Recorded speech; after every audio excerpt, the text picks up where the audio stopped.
Boa noite. Abrimos hoje com a morte chocante do popular ator canadense Cory Monteith. Conhecido por milhares de fãs do mundo todo como o Finn, da série de sucesso Glee. Cory, assina pra mim, vai! Cory Monteith era uma estrela global.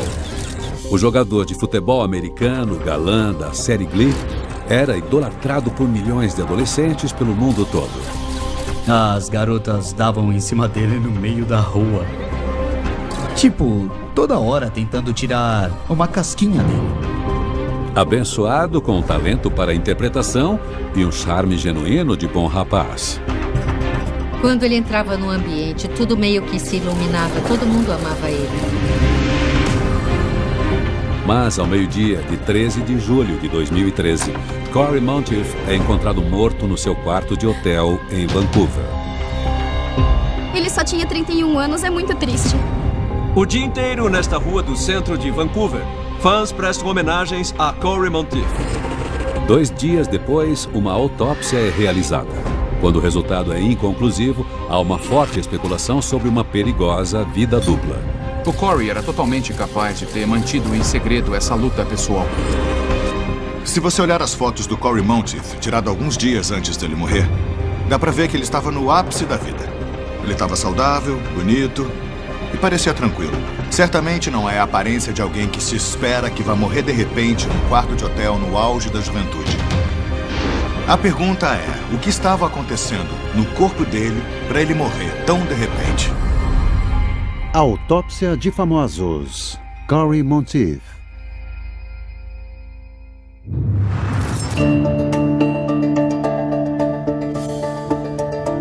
O Dr. Michael Hunter é um renomado patologista forense. Ele já realizou mais de 4.000 autópsias para investigar e revelar a causa da morte. Hoje, ele é o legista-chefe de uma das maiores cidades dos Estados Unidos. O relatório do legista afirma que a morte do Cory foi acidental. Mas como um jovem saudável morre acidentalmente, sem estar envolvido em algum tipo de incidente violento, como uma batida de carro? Esse é um caso complexo. E eu preciso analisar não só as informações do relatório de autópsia, mas também preciso analisar os depoimentos de testemunhas para poder entender um pouco melhor o que acontecia na vida dele e realmente compreender o que aconteceu. –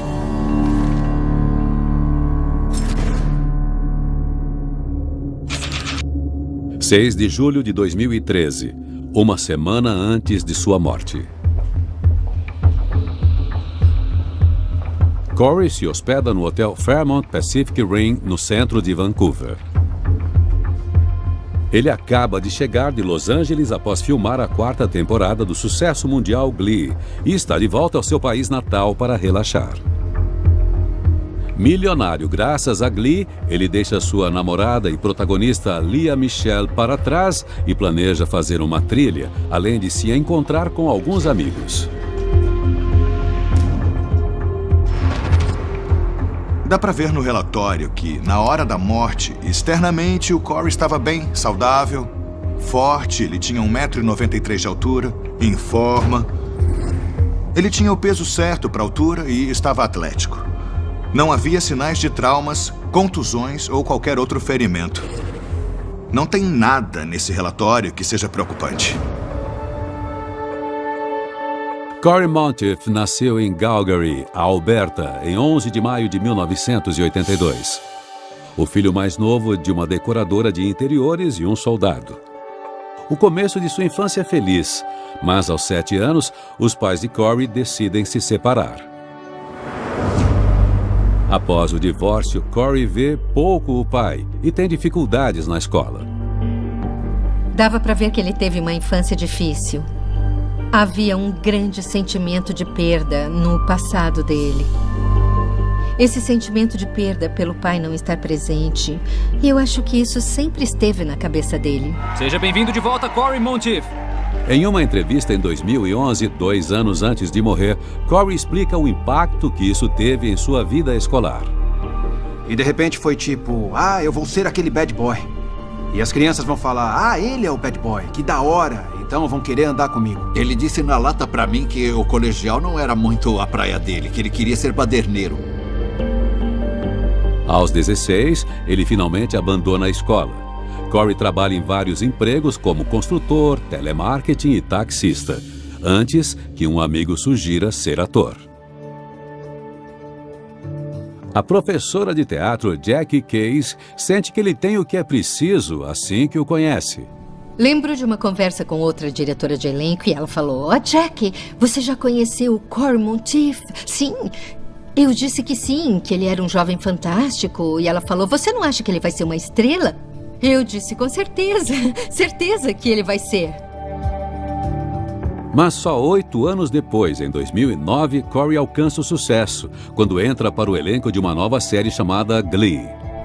No Glee você tinha que cantar, tinha que dançar, e o Corey sabia que não conseguia fazer isso. Mas ele era um músico e ele tocava a bateria. Corey consegue o papel principal como Finn Hudson, o jogador certinho de futebol americano.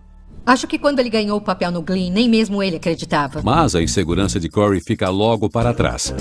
O piloto da série é assistido por quase 10 milhões de pessoas e a primeira temporada leva 37 prêmios. Pela minha experiência, um dos poucos motivos para alguém tão jovem e saudável morrer tão de repente é uma doença cardíaca congênita. Isso significa que se o coração dele ficasse sob pressão, ele poderia parar sem nenhum aviso. 8 de julho de 2013, 5 dias antes de sua morte. Corey decide fazer uma trilha de 4 dias pela costa sudoeste da ilha de Vancouver. Apenas aqueles em forma são aconselhados a fazer essa trilha de 48 quilômetros pela natureza. O Corey curtia muito ficar sempre ao ar livre. Ele amava a natureza, ele também adorava praticar snowboard. Analisando o relatório, fica claro que ele era fisicamente capaz de completar essa trilha. O legista não encontrou nenhum tipo de problema no coração ou nas artérias que pudesse ter causado uma parada cardíaca. Então, posso descartar doença cardíaca congênita. Mas o Dr. Hunter encontra uma coisa surpreendente. Dá para ver no relatório do legista que foi encontrado álcool na corrente sanguínea. Como eu disse, isso não é nada para se preocupar, mas é uma surpresa, já que o Corey afirmava publicamente que não bebia. Desde que eu conheci o Corey, ele era sóbrio e nunca bebia, nunca.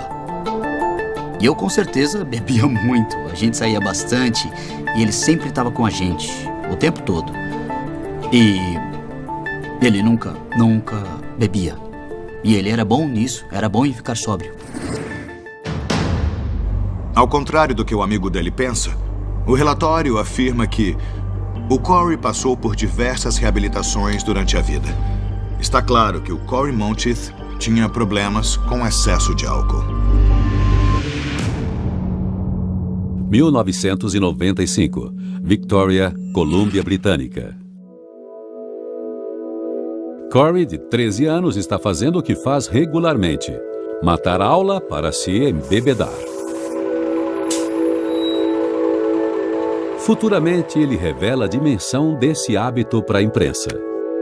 Ele bebia dezenas de cervejas todas as vezes que saía e ficava totalmente bêbado. Vai lá, cara, vira, vai, tem que virar tudo. Vira tudo. Ai, caramba! Quando crianças passam por um trauma muito novas, sabemos agora que isso pode ter um grande impacto no futuro, tanto em termos da saúde emocional, quanto doenças mentais, depressão e vícios especialmente. Na verdade, sabemos que quanto maior o trauma, maiores são as chances dessas crianças se tornarem viciadas. Corey futuramente declararia: eu tomei péssimas decisões. Eu estava fora de controle.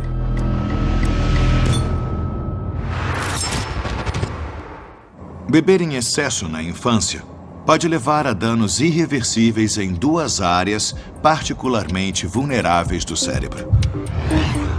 O álcool suprime as atividades dos impulsos nervosos no hipocampo, que é responsável pela memória e pelo aprendizado, e o córtex pré-frontal, vital para o planejamento, julgamento e tomada de decisões. Beber em excesso tão jovem pode causar danos, virar um vício para toda a vida e pode ser fatal. Em 2001, a mãe de Corey é forçada a intervir e manda o filho de 19 anos para a reabilitação para se recuperar. Ao sair, Corey deixa as ruas e recebe a chance de estudar teatro. Oi, gente. Eu sou o Corey Monteith e esse é o John McCloud. E aí, sou o John McCloud e estamos aqui no festival... Quando John McCloud o conhece 5 anos depois, na série da MTV Kaya, Corey é outra pessoa. Quando eu conheci o Corey, ele estava, acho que há uns 7, 8 anos sóbrio. É isso aí. Presta atenção! Ele me falou sobre o passado dele e, pra ser sincero, eu nunca acreditei. Eu achei que ele estava inventando. Mesmo cercado pelas tentações de Hollywood, Corey permaneceu forte. A primeira ou segunda temporada do Glee terminou e fomos numa festa que foi na casa dele. E tinha uma galera, tinha piscina, sabe, um monte de gente se divertindo, um monte de bebida pra todo lado. E tinha o Corey com uma cerveja sem álcool, sabe, tentando curtir e tentando ser agradável. Esse assunto surgia de vez em quando, mas sempre parecia ser alguma coisa de um passado distante dele. Quando a primeira temporada de Glee vai ao ar em junho de 2010, Corey se torna uma grande estrela e entende a importância de estar sóbrio. Na verdade, eu perguntei pra ele, você está em Los Angeles? São tantas tentações, tantas festas. Como é que você consegue permanecer forte? E ele disse, eu foco no objetivo. Eu já curti demais, mas esses dias ficaram para trás.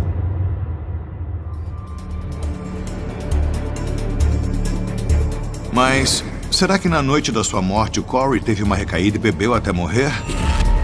O relatório de toxicologia mostra que ele tinha uma porcentagem de 0,13 miligramas de álcool etílico no organismo. Então ele estava moderadamente embriagado. Este nível não é o suficiente para matá-lo. Mas jovens saudáveis de 31 anos simplesmente não morrem nos seus quartos sem motivo aparente. Há muito mais nesse relatório de autópsia sobre a morte dele. Já descartei problema cardíaco congênito, o que poderia ter matado uma pessoa saudável como Corey. Mesmo com o aparente sucesso dele na luta contra um antigo problema com bebida, foi encontrado álcool no seu organismo. Só que num nível insuficiente para tê-lo matado. Então, ainda estou procurando pela causa da morte dele. 11 de julho de 2013, 48 horas antes de sua morte.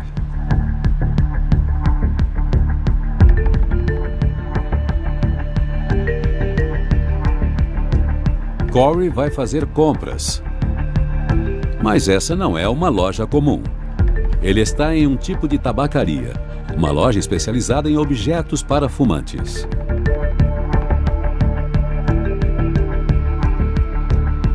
Antes de sair, Corey compra um cachimbo de vidro. O relatório do legista tem uma pista sobre o porquê desse objeto. O relatório afirma, abre aspas, o Sr. Monteith tinha um histórico de uso de drogas ilícitas. Em uma entrevista para uma revista em 2011, apenas 2 anos antes de sua morte, Corey revela seu passado sombrio.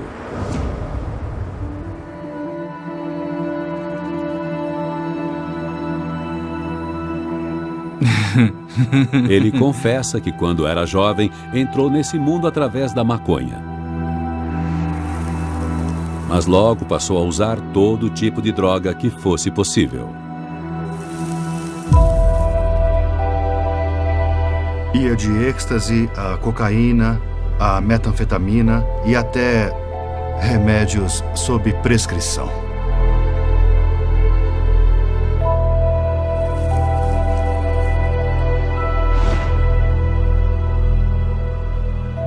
Será que o Corey comprou cachimbo para usar drogas? Como, por exemplo, crack ou metanfetamina? O crack é uma das drogas mais viciantes e muito perigosa. Ela inunda o cérebro com dopamina, que é um neurotransmissor associado ao prazer. A cocaína é misturada com água e bicarbonato de sódio ou amônia para criar uma droga mais potente que pode ser fumada. Assim que os vapores são inalados, o usuário sente imediatamente os efeitos da droga. Mas assim que os efeitos começam a passar, o usuário sente um grande desejo por mais. E uma overdose pode causar perda de consciência, um AVC ou um infarto, levando à morte. Não seria a primeira vez que Corey teria uma overdose. Em 1997, com apenas 15 anos, o uso de drogas o levou a um código azul, que significa parada cardíaca ou respiratória. Como Corey admitiria no futuro, ele teve sorte de sobreviver. No ano seguinte, seu vício o leva para as ruas. O Corey se tornou tão desesperado e tão viciado em drogas que seu próprio bem-estar era irrelevante para ele. Ele dormia na rua, roubava da família, tudo para conseguir dinheiro para comprar qualquer tipo de droga. Em 2001, com 19 anos, Corey recebe um ultimato de sua família. Se ele não largasse as drogas, eles o denunciariam para a polícia. Corey decide largar o vício. Opa, olha só, é o Corey Monteith, estrela da série Caia. Como é que tá, hein, Corey? É muita pressão. Em 2006, Corey é outra pessoa. Ele tem o papel principal em Caia, uma série de sucessos sobre um grupo de músicos talentosos. O ator Joe McLeod vira amigo de Corey desde o começo. Todo o tempo que eu o conheci, ele estava sóbrio e, com certeza, nunca usou drogas. O que você vai fazer, hein, Gunner? Porque eu sou o Gunner. Foi uma grande surpresa pra mim, alguém que teve problemas com drogas. Eu tentei. Conseguir superar, sabe, superar tudo isso. Recomeçar do zero. Estamos no bangalô número 8. E seguir a sua paixão. Eu achava isso fenomenal. Oi. Tá se divertindo? Tô me divertindo bastante, Joe. É amanhã do VMA. Eu acordei, tô tomando uma Pepsi, me divertindo, cara. Mas, como o relatório do legista indica, Corey já teve recaídas antes. Então, será que na noite em que morreu ele sucumbiu ao seu vício novamente? O Corey não tinha maconha, êxtase, cocaína ou metanfetamina na corrente sanguínea. Então, seja lá o que ele fosse fazer com o cachimbo de vidro, ele não teve um papel na morte dele. Mas o Dr. Hunter encontra provas que poderiam explicar a morte de Corey. Está claro que em suas últimas semanas de vida, o Corey estava enfrentando uma batalha mortal contra seus próprios demônios.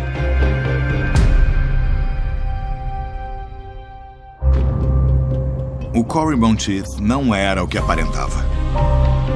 Por trás daquela aparência de bom moço, havia uma vida marcada pelo álcool e pelas drogas.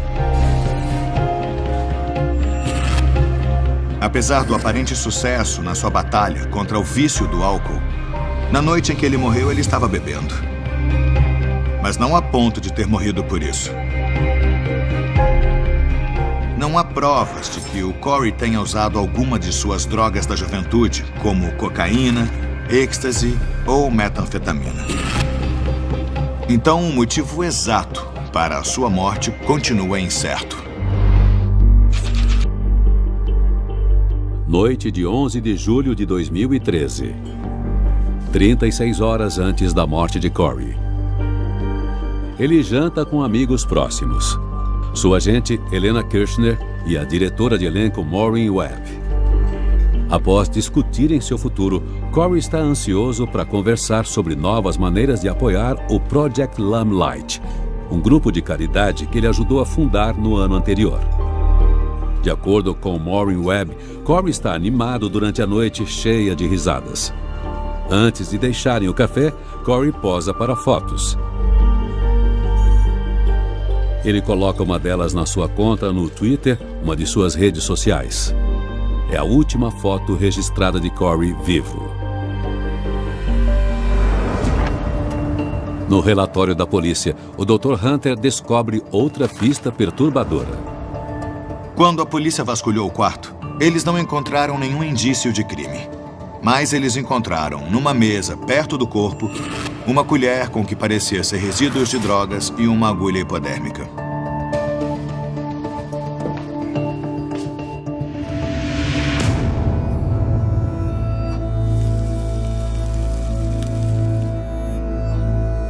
Corey começou a usar drogas intravenosas após largar a escola no final dos anos 90. Eu lembro dele me dizer que foi um viciado em heroína quando ele era adolescente. E, pra ser sincero, eu não acreditei. Heroína? Porque de todas as drogas, essa é um grande tabu, né? Você pensa no filme Transporting e tal, você pensa em usar drogas embaixo da ponte, e é claro, num certo tipo de pessoa que não tinha a ver com Corey. Verão de 2012, um ano antes da morte de Corey. Com 30 anos, após fazer o papel de adolescente certinho por 10 anos, Corey quer se libertar. Ele mostrou preocupação sobre ser estereotipado. Ele não queria, necessariamente ter uma carreira baseada no cara certinho, no jogador de futebol, porque ele fazia isso desde sempre. Então ele com certeza queria seguir em frente. 2 anos antes de sua morte, ele revela suas frustrações com o papel de Finn na TV canadense. As pessoas sempre fizeram várias suposições, sabe? Você olha aquele jogador de futebol americano certinho na série e na hora já faz suposições. Eu acho que as pessoas começaram a me identificar com essas suposições. O que é a mídia, eu entendo isso. Mas ao mesmo tempo, eu senti que precisava parar em algum momento e mostrar para as pessoas a minha experiência, mostrar para elas a verdade da minha vida e de onde eu venho.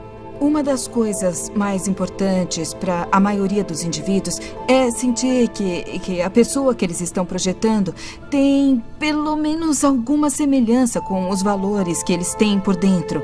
Então, se me pedirem para cantar músicas bonitas e ter dentes e um cabelo perfeito, embora isso funcione no começo, no fim, eu vou sentir que eu estou vendendo uma mentira.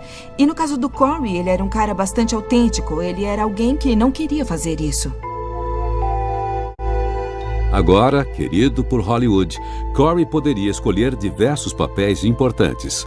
Mas, em vez disso, ele é atraído por um filme de baixo orçamento chamado Mechanic, em que ele interpreta um vigarista viciado em heroína que vive nas ruas, parecido com a sua própria história. Corey entra de cabeça no papel. O papel do Corey Mechanic foi bem sombrio e ambicioso. Ele exigiu certos métodos de interpretação, ou seja, ele viveu e respirou esse papel. Então, mesmo que alguém faça isso num estado mental perfeitamente saudável e feliz, já vai ser bem desgastante a maior parte das vezes. Porém, se você estiver fazendo um papel que traga experiências difíceis para você, especialmente quando você é o tipo de ator que leva isso muito a sério, isso vai ser emocionalmente desgastante. E enquanto Corey está prestes a começar as filmagens, os jornais alegam que ele já estaria usando heroína. Esta foto foi tirada 1 ano antes da morte dele, em julho de 2012. Supostamente, ela mostra marcas recentes de agulhas em um dos braços. Meses após as gravações terminarem, em 1º de outubro, há indícios de que Corey ainda esteja usando heroína. Eu lembro de, em algum momento, no começo de 2013, receber uma ligação de um amigo em comum, dizendo que eles encontraram coisas para drogas no quarto dele. E eu acho que, eu acho que eram agulhas. O Dr. Hunter acredita que o vício de longa data de Corey por heroína pode ter sido responsável por sua morte. O relatório de toxicologia confirmou que ele injetou drogas na noite em que morreu. Na verdade, mostra que tem 6-monoacetilmorfina no organismo dele, também conhecida como 6-MAM, um subproduto da heroína. A heroína é uma droga feita da morfina, que por sua vez é extraída da papoula. Usada de forma recreativa, a heroína causa a liberação de um neurotransmissor, a dopamina, que age no centro de prazer do cérebro, resultando em uma intensa euforia. Quando injetada, a heroína causa uma liberação muito rápida e intensa de dopamina. E isso aumenta a probabilidade do vício. A heroína pode ser um vício muito particular e sombrio. E a relação do Corey com a heroína parecia uma coisa pessoal que ele escondia de todo mundo. Eu acho que o fato de várias pessoas próximas dele não estarem cientes realmente mostra o quanto isso era particular.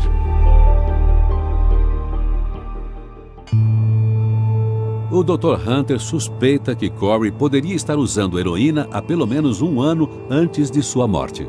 O Corey era claramente um usuário experiente. Ele sabia o quanto de droga poderia tolerar. E isso me leva a questionar se apenas uma dose de heroína seria o suficiente para matá-lo. Então, será que tinha alguma coisa de errada com a heroína? Será que a droga foi misturada com algo mais tóxico e foi por isso que o Corey morreu? Eu lembro de no começo ouvir alguns rumores sobre talvez ter sido uma leva ruim de heroína. No lado leste do centro de Vancouver, um bairro conhecido por suas ruas perigosas enfrenta um novo perigo, o fentanil. O fentanil é um opioide sintético poderoso usado para tratar dores severas do câncer e de grandes cirurgias. Ele é 100 vezes mais forte do que a morfina. Se a heroína for misturada com fentanil e injetada sem saber, isso coloca a pessoa em um grande risco de depressão respiratória e, por fim, de morte. A droga está ganhando terreno em Vancouver. Desde 2011, houve um aumento nas mortes por fentanil. Nos primeiros 4 meses deste ano, 23 pessoas morreram. Essa matéria foi ao ar apenas 6 semanas antes da morte de Corey. O relatório prova que o Corey não tinha fentanil no corpo quando ele morreu. Então, ainda estou procurando pela causa exata da morte. O Corey injetou heroína na noite em que morreu. Mas, para mim, isso não explica a morte dele. A quantidade de heroína no organismo dele não era o suficiente para matá-lo. Ele também não foi vítima de um lote contaminado, como muitos temiam. Anoitecer de 12 de julho de 2013. Aproximadamente 10 horas antes de sua morte.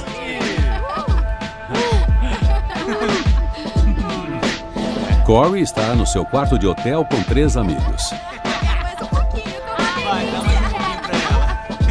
Há indícios de que mesmo após ir a uma reunião do AA no começo da semana, Corey estava saindo da linha.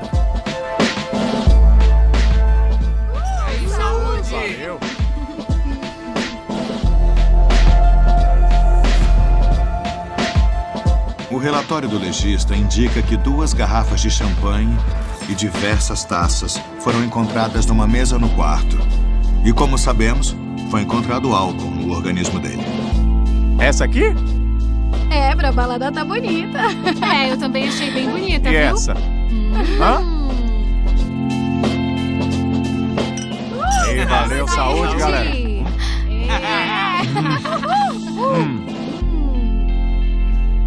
A ideia de alguém que sofre de um vício poder dizer, quer saber, eu não vou mais usar, depois de usar tantas vezes isso se torna fácil, é ridículo, não é fácil.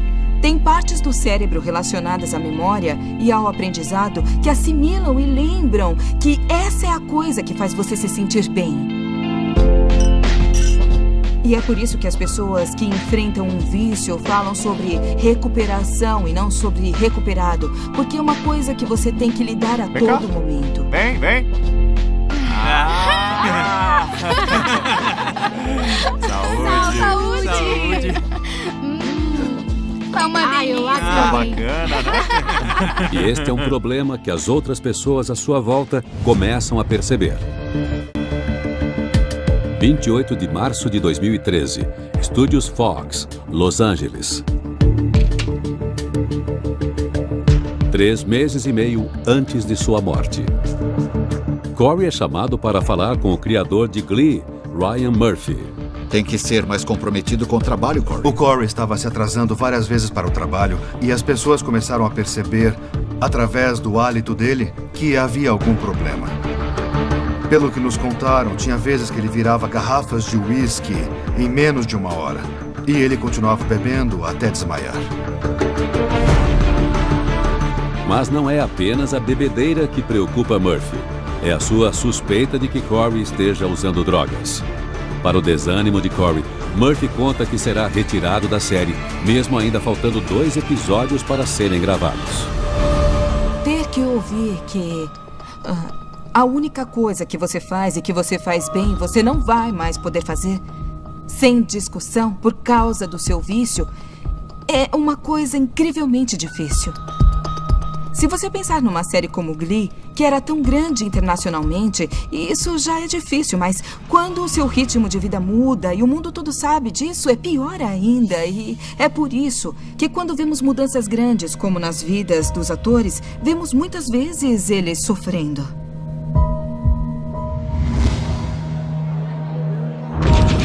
10 da noite, 12 de julho de 2013. Aproximadamente 6 horas antes de sua morte.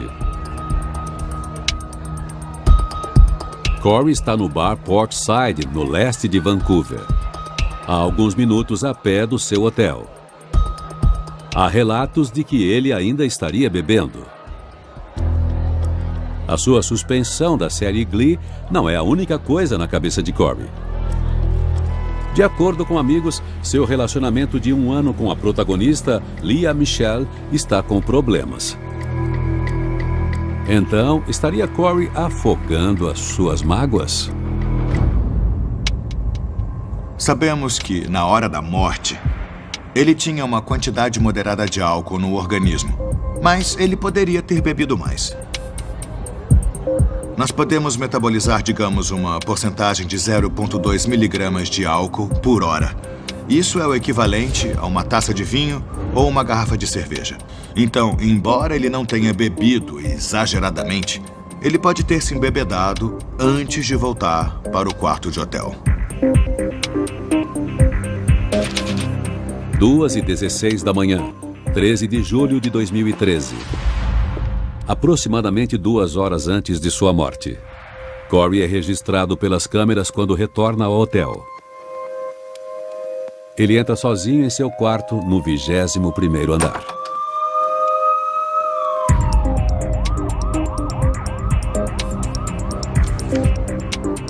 Não dá para saber exatamente o que acontece depois, mas 10 horas mais tarde, uma equipe do hotel o encontrou caído no chão. E perto dele, numa mesa, uma colher com resíduos de heroína e uma agulha hipodérmica. Quando os paramédicos chegam, Corey parece estar morto há várias horas. Eles não tentam a ressuscitação. 10 horas depois, a notícia da morte de Corey estoura. Hollywood lamenta a morte de um jovem e brilhante astro, Cory Monteith, que ficou famoso com a série Glee.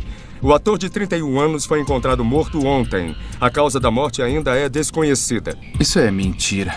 Não dá pra acreditar nisso. Não tem como eu acreditar que ele realmente morreu. Eu só conseguia pensar, isso não tá acontecendo. Eu me lembro de sofrer muito com a notícia. Foi inacreditável. Foi um dia terrível. Realmente terrível. O meu instinto, a minha reação imediata foi... Ai, meu Deus, foi um acidente. Não tinha nenhuma propensão ou qualquer indício de que ele estava indo para o fundo do poço. Quando o corpo de Corey é levado para a autópsia, o resultado inicial é inconclusivo. Então, exames toxicológicos são rapidamente realizados. O papel da heroína na morte dele não pode ser ignorado. Mas, para mim, o motivo da morte dele é outro. Nos últimos meses, A vida do Corey estava num momento terrível. Ele foi retirado do Glee, a vida pessoal dele estava em crise e, na noite em que ele morreu, ele consumiu álcool e injetou heroína. O Dr. Hunter sente que agora tem provas o suficiente para explicar a morte de Corey. Está claro que o Corey Monteith tinha um relacionamento complexo com o álcool e as drogas, que vinha desde a adolescência. Ele fez várias tentativas de reabilitação, seguidas por períodos de sobriedade. Mas, no último ano de sua vida, ao enfrentar problemas que ele pode ter considerado insuperáveis, ele acabou cedendo e voltou mais uma vez para o álcool e a heroína. Essas duas substâncias foram encontradas em seu organismo na noite em que ele morreu. Mas eu acredito que ele não teria morrido se não fosse por um evento crucial. Quando Corey é retirado da série Glee, no final de março de 2013, 15 semanas antes de sua morte, ele é imediatamente levado para a reabilitação. Na sua entrada, ele manda essa mensagem para seus milhões de seguidores. É um dia lindo. Estou realmente entendendo melhor as coisas. Posso ver que ele ficou por 28 dias e, quando saiu, enviou uma mensagem dizendo que estava indo muito bem. O Dr. Hunter acredita que o seu mês na reabilitação seja crucial para entender a sua morte. Há uma ironia trágica nisso. O risco de uma overdose por drogas aumenta drasticamente nos primeiros meses após a reabilitação. Indícios sugerem que Corey estivesse usando heroína há pelo menos um ano antes da reabilitação. Quando ele sai, em abril de 2016, 11 semanas antes de sua morte, ele está livre da droga. Mas, ao retornar sozinho para o seu hotel na madrugada de 13 de julho de 2013, o vício de Corey por heroína assume o controle.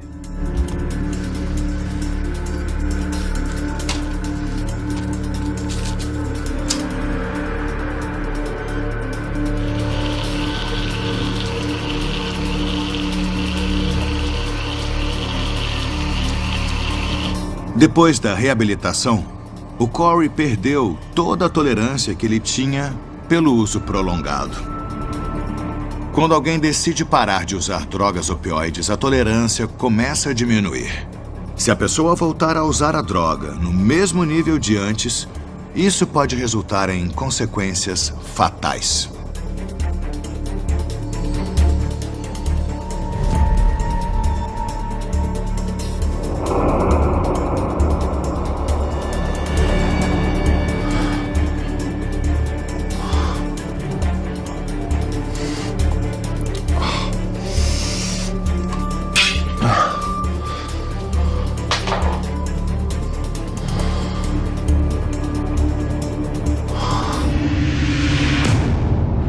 A dose com a qual o Corey estava acostumado 3 meses antes, agora teria um efeito bem mais substancial na supressão do sistema nervoso, que controla a respiração. O que Corey não levou em consideração foi o efeito de outra droga em seu organismo. O Corey não percebeu que seu sistema nervoso central já estava deprimido por causa da quantidade de álcool que ele consumiu durante a noite. Em alguns segundos, após injetar a heroína, essas duas drogas se juntaram para suprimir sua capacidade respiratória. E conforme a respiração diminui, o coração tem mais dificuldade para bombear sangue com oxigênio pelo corpo. Por fim, foi a combinação de álcool e heroína que causou a morte, e não a heroína isoladamente. O legista então conclui que a morte de Corey foi um acidente. Eu fiquei com a impressão de que foi uma recaída. Tive a impressão de que ele pensou que poderia dar uma escapada numa noite. Mas isso foi tudo que precisou. Essa noite infeliz. É muito triste isso ter acontecido com ele. As semanas de Corey na reabilitação podem ter limpado seu corpo, mas as raízes psicológicas dos seus vícios, que ele enfrentava há quase 2 décadas, permaneceram. O Corey vivia com uma doença e eu não fazia ideia do quanto esse mal atormentava esse rapaz. Ele tinha um grande coração e era uma inspiração para todos à sua volta. E não dava para não desejar o melhor para ele. Só com a personalidade dele, ele já teria sido uma grande estrela, e pelos motivos certos. Opa, olha só, é o Corey Monteith! 2 anos antes de sua morte, Corey esperava que a sua história fosse uma inspiração para todos que lutavam contra o vício. É muita. Sabe, se eu puder, através da minha experiência, trazer alguma luz para situações difíceis que eu sei que muitos jovens estão passando, assim como eu passei quando eu era adolescente, isso seria ótimo. Tchau, gente. Legal. Hora do show, cara. Até mais, hora do show. Mas no auge da fama, o nome de Corey é adicionado à longa lista de celebridades de Hollywood que sucumbiram ao vício. Foi um acidente trágico. Mas o que a morte de Corey nos revela é que existe um perigo em se misturar diversas drogas, mesmo em níveis baixos. Tatum.